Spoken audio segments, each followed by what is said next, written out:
नमस्कार दोस्तों, अपने भक्त की रक्षा के लिए भगवान शिव को करना पड़ा हनुमान से युद्ध। हनुमान जी भगवान शिव के अवतार हैं, ये बात तो हम सभी जानते हैं, लेकिन हनुमान जी और भगवान शिव का युद्ध भी हुआ था, ये बात बहुत कम लोग जानते हैं।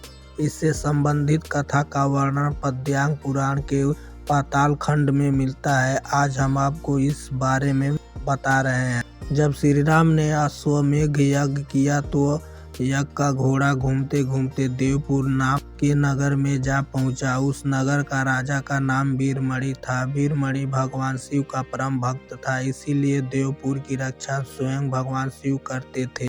वीरमणि के पुत्र रुक्मांगद ने जब यज्ञ का घोड़ा देखा तो उसे बंदी बना लिया। यह बात जब घोड़े की रक्षा कर रहे शत्रुघ्न को पता चली तो उन्होंने देवपुर पर आक्रमण करने का निश्चय किया। शत्रुघ्न और राजा वीरमणि की सेना में भयंकर युद्ध छिड़ गया। हनुमान जी भी वीरमणि की सेना का संहार करने लगे। श्री राम के भाई भरत के पुत्र पुष्कल ने जब राजा वीरमणि को घायल कर दिया तो उनकी सेना अपनी जान बचाकर भागने लगी। जब भगवान ने अपने भक्त का ये हाल देखा तो वे भी उनके पक्ष में युद्ध करने लगे। भगवान शिव को युद्ध कर देख शत्रुघ्न भी वहां आ गए। दोनों में भयंकर युद्ध होने लगा। भगवान शिव ने वीरभद्र को पुष्कल से नदी को हनुमान जी से युद्ध करने के लिए भेजा। वीरभद्र और पुष्कल का युद्ध 5 दिन तक चलता रहा। अंत में वीरभद्र ने पुष्कल का वध कर दिया। यह देखकर शत्रुघ्न को बहुत दुख हुआ। शत्रुघ्न और क्रोधित होकर शिव से युद्ध करने लगे। उनका युद्ध 11 दिनों तक चलता रहा।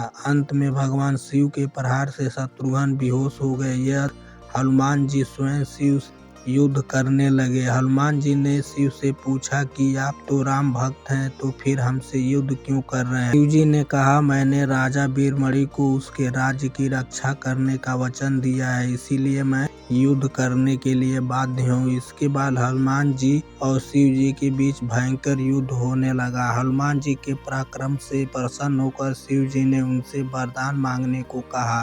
तब हनुमान जी ने कहा कि इस युद्ध में भरत के पुत्र पुष्कल मारे गए हैं और शत्रुघ्न भी बेहोश हैं।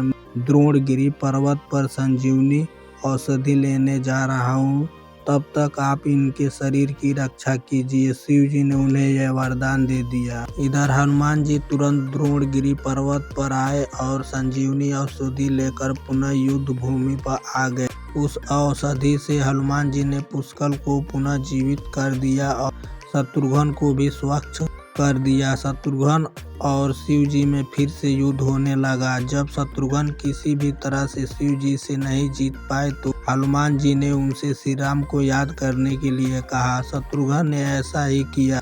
श्री राम तुरंत युद्ध भूमि में प्रकट हो गए। श्री राम को आया देख भगवान शिव भी उनकी शरण में चले गए और वीरमणि या आदि योद्धाओं से भी ऐसा ही करने को कहा। वीरमणि ने यज्ञ का घोड़ा भी श्री राम को लौटा दिया और अपना राज्य भी उन्हीं को सौंप दिया। इस तरह से वह युद्ध समाप्त हुआ। वीडियो को लाइक सब्सक्राइब करें। मिलते हैं अगली वीडियो में, तब तक के लिए धन्यवाद।